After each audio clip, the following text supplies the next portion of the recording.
بسم اللہ الرحمن الرحیم۔ یہ بالکل سچا واقعہ ہے۔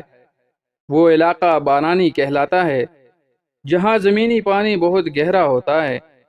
فصلات بارش کے پانی سے کاشت اور سیراب کی جاتی ہیں۔ ایک دفعہ بارش ہوئی، بند پانی سے بھر گیا۔ جانوروں کے لیے چارہ اس جگہ کاشت کیا گیا۔ کاشتکار دن کو اپنی زمینوں میں کھیتوں کی حفاظت کے لیے رہتا تھا۔ ایک دفعہ ایک خانہ بدوش عورت پھرتی پھراتی وہاں نکلی۔ کاشتکار سے مخاطب ہو کر کہا، او صاحب، ہمارا گدھا گم ہو گیا ہے۔ ہم قریب میں پڑاؤ کیے ہوئے ہیں۔ میں اس گدھے کو ڈھونڈ رہی ہوں۔ آپ نے دیکھا تو نہیں؟ کاشتکار نے عورت کو اکیلا دیکھا تو نیت میں فطور آ گیا۔ بولا، گدھا تو نہیں دیکھا، مگر گدھے کے لید دیکھے ہیں جو اس جانب کو پڑے ہیں۔ شاید وہ گدھا ادھر سے گزر گیا ہے۔ کاشتکار نے سمت وہ بتائی جو قدرے ڈلوان تھی۔ وہ عورت اس جانب چلی گئی۔ یہ مرد بھی اس کے پیچھے پیچھے چل پڑا۔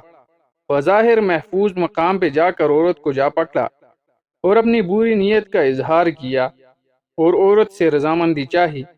عورت نے کہا، میں فقیر ضرور ہوں مگر بدکار نہیں ہوں۔ اللہ سے ڈر اور میرا راستہ چھوڑ۔ مگر مرد نے ایک نہ مانی، زبردستی بدکاری کر ہی ڈالی۔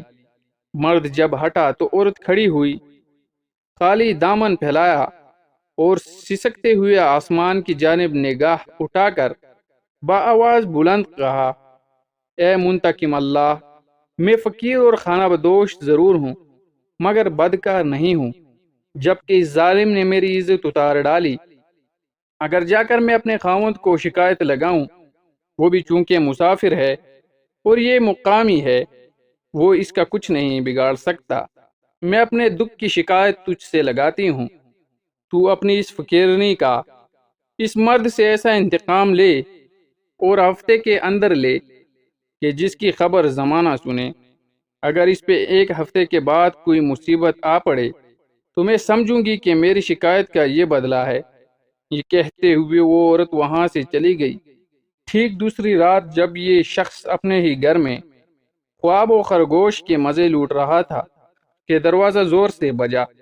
یہ مرد باہر نکلا۔ سامنے پولیس کا ڈالا کھڑا تھا۔ سپاہیوں نے جو ہی اس کو دیکھا، پکڑا، تپڑ لگا کر چند گالیاں نکالیں اور کہا، اچھا، قتل کرنے کے بعد مزے سے سو رہا ہے؟ تو اس نے کہا، کون سا قتل؟ کب قتل کیا؟ ایک نوجوان جو مدعی لگتا تھا کہا، یہی ہے میرے والد کا قاتل۔ سپاہی گھسیٹ کر لے گئے۔ بعد میں اس مرد کے ورثاء نے ضمانت کرانے کی کوشش کی تو اس ملزم نے ان کو ضمانت کرانے سے روک دیا اور کہا کہ تم میری رہائی کی جتنی زیادہ کوشش کرو گے میں اتنا پھنستا چلا جاؤں گا۔ میں قاتل نہیں ہوں مگر مجرم ضرور ہوں۔ مجھ سے گناہ سرزد ہو گیا ہے۔ اس عورت کی شکایت اللہ تعالیٰ نے قبول کر لی ہے۔ میرے بچاؤ کی ساری تدبیریں ناکام ہو جائیں گی۔ بالآخر 16 سال کا ایک طویل عرصہ مظلوم کی بددعا کے نتیجے میں قید و بند کی صعوبتیں برداشت کر کے بری ہوا۔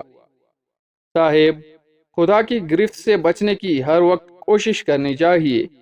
عافیت کی دعاؤں کا اہتمام کرنے کے ساتھ ساتھ سلامتی والے اعمال بھی اپنی زندگی کا نمایاں حصہ بنانا چاہیے۔